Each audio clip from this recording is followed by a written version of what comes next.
PCC chief Sharmila active అవుతున్నారు. అన్న మీద కోపమా, నిజంగా చంద్రబాబు మీద కోపమా, లేదు అంటే భారతీయ జనతా పార్టీ మీద ఉన్న వ్యతిరేకత. కాంగ్రెస్ పార్టీ కాబట్టి ఆబ్వియస్లీ ఖచ్చితంగా బీజేపీని టార్గెట్ చేస్తుంది. ఆ బీజేపీని టార్గెట్ చేసే విషయంలో బాబు గారిని కార్నర్ చేస్తున్నారు. షర్మిల అయితే ఆంధ్రప్రదేశ్లో ప్రతిపక్ష హోదా పాత్రలో, ప్రతిపక్షంలో జగన్మోహన్ రెడ్డి గారు పోషించాల్సిన పాత్ర ఇప్పుడు ఆమె పోషిస్తున్నారు. ఢిల్లీ టూర్కు సంబంధించి ఢిల్లీ వెళ్ళి బాబు గారు ఏం మాట్లాడారు, ఏం ప్రశ్నించారు, గెలిచిన ఈ నెల రోజుల్లోనే 4 సార్లు వరుసగా వెళ్ళి రావడం, 4-5 సార్లు ప్రయాణ ఖర్చులు వృధా తప్ప అంతకుమించి రాష్ట్రానికి ఒరిగేది ఏంటి అంటూ సూటిగా ఒక 7-8 ప్రశ్నలు అయితే సంధించారు షర్మిల. షర్మిల యాక్టివ్ రాజకీయాలను చూడాలా ఇక్కడ, లేదంటే బీజేపీని టార్గెట్ చేస్తూ మధ్యలో బాబుని టార్గెట్ చేస్తున్నారు. అదే నేపథ్యంలో అన్న జగన్ కూడా ఇది ఒక థ్రెట్ అవుతుందా, ఇది అంశం మీద చర్చించే ప్రయత్నం చేద్దాం. సరే, యాక్చువల్గా 11 స్థానాలు వచ్చినా సరే 11 సీట్లు సాధించుకున్న ప్రతిపక్షం అంటే ఇప్పుడు మనకు వైసీపీ కాబట్టి ఆంధ్రప్రదేశ్లో వైసీపీ పోషించాల్సిన పాత్ర ఆయన లేట్ చేయడం వల్ల ఏంటో షర్మిల అన్న పోషిస్తున్నారు. నిన్న వరుసగా ఒక 7-8 ప్రశ్నలు అయితే సంధించారు. అసలు ఢిల్లీ ఎందుకు వెళ్ళారు, అసలు మీరు కీ రోల్ పోషించాల్సింది అక్కడ దేహి అంటూ వాళ్ళ చుట్టూ ఎందుకు తిరుగుతున్నారు, ఒక స్టీల్ ప్లాంట్ విషయంలోనో ఒక అమరావతి విషయంలో క్లారిటీ తెచ్చారు. అసలు మీరు 4 సార్లు అసలు సాధించింది ఏంటంటే ఒకదానికి కూడా సమాధానం అంటే ఓకే వాళ్ళు ఏం చెప్తారు, కానీ ఆ పాత్రను ఎలా చూడాలి? బేసిక్గా ఇప్పుడు కమ్యూనిస్ట్ రామకృష్ణ గారు చాలా మాట్లాడుతూ ఉంటాడు. ఆయన మంచిదే, జెన్యున్ క్వశ్చన్సే, ఆవిడదైనా జెన్యున్ క్వశ్చన్. కానీ కమ్యూనిస్ట్ పార్టీ లాగా మన కాంగ్రెస్ ఇద్దరిది స్థాయి అంతే కదా ఆంధ్రాలో, ఇద్దరి స్థాయి ఆంధ్రాలో అంతే కదా. ఏం తేడా ఉందని 1%, 1.5%, 2% అంతే తేడా, అంత మించి ఏం లేదు. నెంబర్ 1. రెండవది ఏంటంటే ఆవిడ కెపాసిటీ స్థాయి మాట్లాడేటటువంటిది కాంగ్రెస్ వ్యూహమే, అంటే కాంగ్రెస్ పద్ధతినే పాటిస్తారు, తప్పేం లేదు. కాంగ్రెస్ చీఫ్ గా ఉన్నారు కాబట్టి కాంగ్రెస్ పద్ధతినే పాటిస్తారు. విభజించి పాలించడం అనేటువంటిది ఒక ఫార్ములా. ఇప్పుడు ముగ్గురు మధ్యన ఐక్యత ఉంది, దాన్ని చెడగొట్టాలని కాంగ్రెస్ పార్టీ అనుకుంటుంది. ఇప్పుడు వైసీపీ ఏం చేస్తుంది, స్టేట్ లో ఉన్న ఇలా ఇద్దరి మధ్యన చీలికలు పెట్టాలనుకుంటుంది. రోజు మీరు సాక్షి చూస్తే పవన్ జనసేనకి తెలుగుదేశంకి మధ్య చిచ్చు పెట్టే ప్రయత్నంలో స్టోరీలు రాస్తారు సాక్షి. వీళ్ళు ఏం చేస్తారు, అటు చేస్తారు. కాంగ్రెస్ వాళ్ళు జాతీయ స్థాయిలో చిచ్చు పెట్టాలని చూస్తారు. జాతీయ స్థాయిలో రోజు నితీష్ కుమార్ మీద ఆధారపడ్డారు, లేకపోతే చంద్రబాబు మీద ఆధారపడి బతుకుతున్నారు మీరు అన్నట్టు. కరెక్టే, బానే ఉంది. కానీ ఇంతకీ మన్మోహన్ సింగ్ ఎవరి మీద ఆధారపడి బతికాడు? 240 సీట్లు వచ్చిన వాళ్ళకి ఇతర 2 కలిస్తే యాడ్ అనేది ఇలా లెక్క. మరి మన్మోహన్ సింగ్ వచ్చింది ఎన్నైనప్పుడు 205 సీట్లే కదా. మరి అప్పుడు స్టాలిన్ మీద ఆధారపడి బతికాడు అనాలా, లేకపోతే లాలు మీద ఆధారపడి బతికాడు అనాలా, లేదా మమతా మీద ఆధారపడి బతికాడు అనాలా, ములాయం మీద ఆధారపడి బతికాడు అనాలా? అనలేదే. అప్పుడు వాళ్ళందరూ మీరెందుకు మరి అని చెప్పేసి మన్మోహన్ సింగ్ని కలిశారు కదా, ఏం సాధించారని ఆ రాష్ట్రంలో ఉన్న కాంగ్రెస్ వాళ్ళని అడగలేదే బేసిక్గా. ఇవాళ ఫర్ ఎగ్జాంపుల్ మొన్న ఈవిడ ఆంధ్ర కాంగ్రెస్ అధ్యక్షురాలు, మొన్ననే ఇలా తెలంగాణ కాంగ్రెస్ అధ్యక్షుడు కమ్ సీఎం రేవంత్ రెడ్డి నరేంద్ర మోడీని కలిసి వచ్చారు. ఏం సాధించావని ఏం అడగలేదే, అక్కడ అడగలేదే. పోనీ అక్కడ ప్రతిపక్షం ఎవరు అడగలేదే బేసిక్గా. లేదా అక్కడ ఏమైనా బీఆర్ఎస్ వాళ్ళు అని ఉంటారేమో అంతే. ఇక్కడ ఏంటంటే ఏం సాధించారంటే వెంటనే అక్కడ సూట్ కేసులు రెడీలో పట్టుకుని తీసుకెళ్ళిపో అని చెప్పి అప్పుడు చెప్పడు కదా. కాంగ్రెస్ ఏమైనా ఇచ్చింది అట్ట సూట్ కేసులు? ఇంకోటి ఇక్కడ అది కాంగ్రెస్ తప్పు అని కవర్ చేయడానికి నాటకం ఆడుతున్నారు. అక్కడ విశాఖ స్టీల్ ప్లాంట్ మొట్టమొదట అసలు ప్యాకేజ్ అంటూ ఇచ్చి దాన్ని నష్టాల నుంచి బయటికి తీసుకురావాలని కాంగ్రెస్ ఏనాడని ప్రయత్నించిందా? కాంగ్రెస్ ఉంది కదా, 10 ఏళ్ళు ఉంది కదా అధికారంలో. అది ఉన్నప్పుడు లాభాల్లో లేదే, నష్టంలోనే ఉందే. మరి ఎందుకని దానికి గనులు ఇవ్వాల? ఏమన్నా కాంగ్రెస్ వాళ్ళు గనులు ఇస్తే దాన్ని బీజేపీ ఏమైనా కొట్టేసిందా? లేదుగా. గనులు ఎవరు ఇవ్వలేదు. విశాఖ స్టీల్ ప్లాంట్కి జనం ఇచ్చారు స్థలాలు, ఇచ్చిన దాంట్లో దానికి ఒక గని ఇవ్వాలన్నటువంటిది ఎందుకు రాలేదు ఆలోచన కాంగ్రెస్కి? దాని లాభాల బాటలో తీసుకురావాలని ఎందుకు అనుకోలేదు కాంగ్రెస్ పార్టీ ఇన్నేళ్లలో? పోనీ మొన్న 10 ఏళ్లలో ఎందుకు చేయలేకపోయింది? కానీ పోనీ వీళ్ళకి తెలియదు అనుకుందాం, అటల్ బిహారీ వాజ్పేయి హయాంలో దానికి 1000 కోట్ల రూపాయల ప్యాకేజ్ ఇవ్వబట్టినే కదా అది ఆగింది. అప్పటిదాకా ఉన్న అప్పులు తీర్చేసింది గవర్నమెంట్. తీరిస్తే ఆ తర్వాత 5 ఏళ్ళు లాభాల్లో నడిచింది. తర్వాత మళ్ళీ కాంగ్రెస్ వచ్చాక నష్టాల్లోకి వెళ్ళింది. ఎందుకని? గనులకు సంబంధించిన సమస్య. దాన్ని ఎక్స్పాండ్ చేయమన్నారు వీళ్ళు కాంగ్రెస్ వాళ్ళు. ఎక్స్పాండ్ చేయమన్నప్పుడు డబ్బులు ఇవ్వాలిగా, ఇవ్వాల. మరి కాంగ్రెస్ సృష్టించిన సమస్య, దానికి పరిష్కారం ఇప్పుడు ఎలాగని తల్లబట్టుకుంటున్నది కేంద్రం. ఉమ్, ఉమ్. దాన్ని ఈవిడ కాంగ్రెస్ మీదకి తోస్తుంది. ఎస్, దాంట్లో ఇదే బీజేపీ మీదకి తోస్తుంది. అవును. ఉమ్, దాంట్లో కాంగ్రెస్ తప్పుని సరిచేయాల్సిన బాధ్యత బీజేపీ మీద ఉంది. ఉమ్, వీళ్ళన్నా ఇవ్వాలి. ఉమ్, దాంట్లో సింపుల్ పరిష్కారం ఏంటి? దానికి ఇవాళ 5 లక్షల కోట్ల విలువైనటువంటి స్థలాలు ఉన్నాయి. ఓకే. ఉమ్, ఏది ఇవాళ మార్కెట్ వాల్యూ ప్రకారం. Hmm. కొన్ని రిజిస్టర్డ్ వాల్యూ లెక్క ప్రకారం చూస్తే 1,00,000 కోట్ల విలువైనవి ఉంటాయి. ఓకే. ఉమ్, ఆ స్థలాలు స్టీల్ ప్లాంట్ పేరు మీద ఉండవు, ఉమ్, రాష్ట్రపతి పేరు మీద ఉంటాయి. ఉమ్, అప్పుడు రిజిస్టర్ రాష్ట్రపతి పేరు మీద చేసేవాళ్ళు. ఉమ్, ఉమ్, ఆ స్థలాలన్నీ ఒక ఉత్తర్వు ద్వారా స్టీల్ ప్లాంట్ పేరు మీదకి బదలాయించాలి. ఉమ్, అప్పుడు 1,00,000 కోట్లు స్టీల్ ప్లాంట్ ఆస్తి అవుతుంది. ఓకే. దాన్ని చూసుకుని లోన్ ఇవ్వమంటే బ్యాంక్ ఓడిస్తాడు. ఉమ్, కానీ అసలు సమస్య కానీ దగ్గర ఉంది. ఉమ్, అవి వాడేసుకుంటారు తప్పించి వీళ్ళు ఏం చేయగలుగుతారా? అదే కదా. ఉమ్, అవును.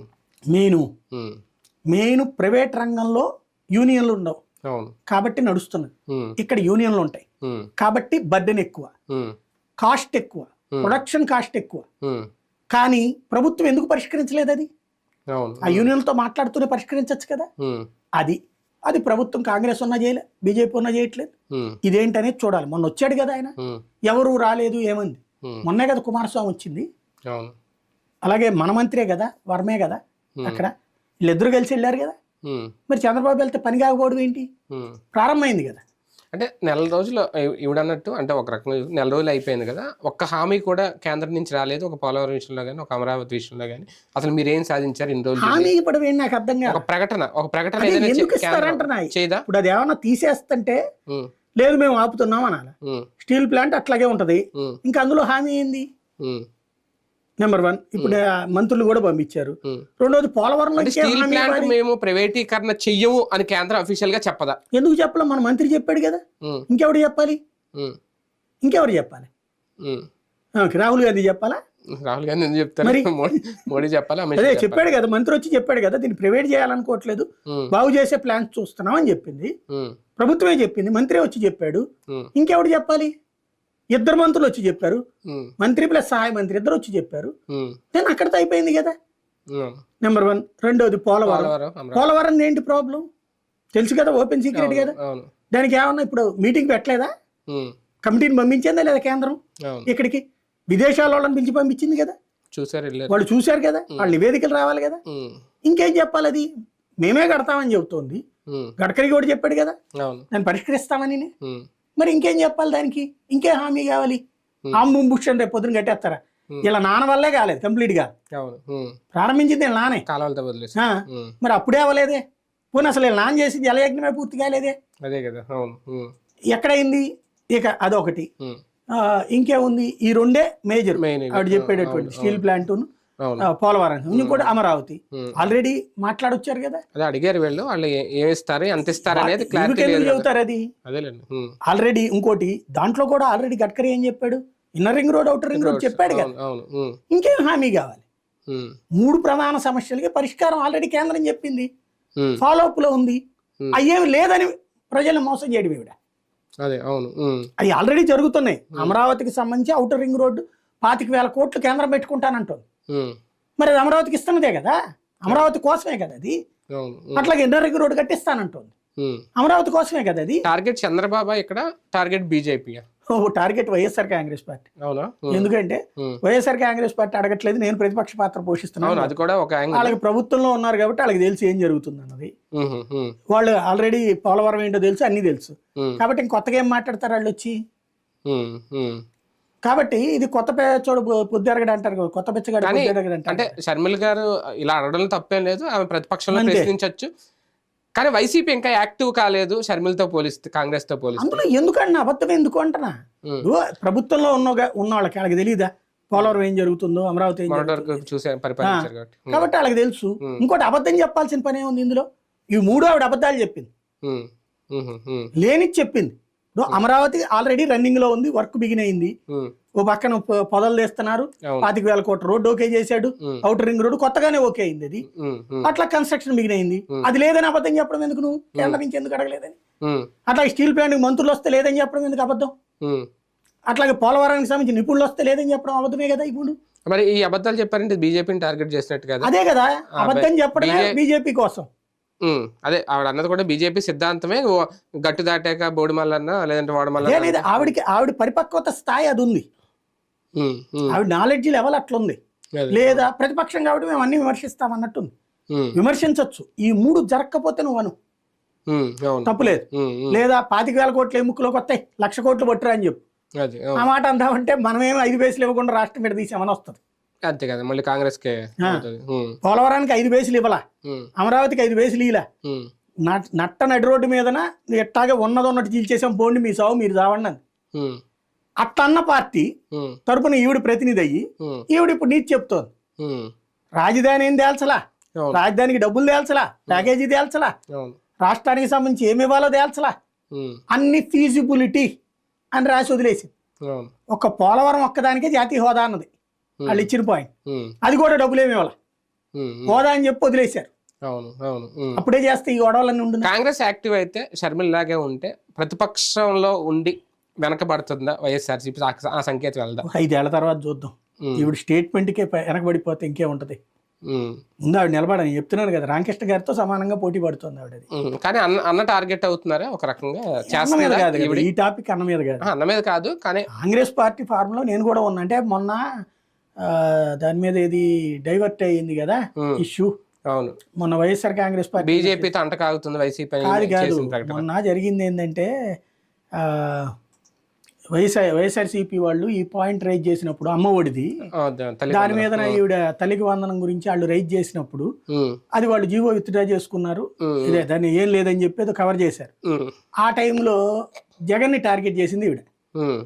అప్పుడు అందరూ కూడా రైజ్ చేశారు వైఎస్ఆర్ కాంగ్రెస్ పార్టీ వాళ్ళు, నువ్వేంది ఇట్లా చెప్తున్నావు నాటకాలు అనేసి. కాబట్టి అబ్బాయి నేను కాదు, నిజమైన ప్రతిపక్షం నేనేం చెప్పడం కోసం కొంచెం కవరేజ్ అంత మించేం లేదు. ఒక రకంగా కాంగ్రెస్ మళ్ళీ పునరుజ్జీవం పొందడానికి ఈమె షర్మిల కారణం అవుతారు. ఈ స్టేట్మెంట్లకే కాంగ్రెస్ పునరుజ్జీవం అంటే ఇంకా 5 ఏళ్ళ సమయం ఉంది కదా, కాబట్టి 5 ఏళ్ల తర్వాత చూసుకుందాం. రైట్, చూద్దాం. మొత్తానికి కాంగ్రెస్ యాక్టివ్ అవుతుందా, షర్మిల యాక్టివ్ అవుతున్నారా? అదే నేపథ్యంలో ప్రతిపక్షంలో కీలక పాత్ర పోషించాల్సిన వైసీపీ వెనకబడుతుందా? చూద్దాం ఇంకా ముందు ఏం జరగబోతుంది.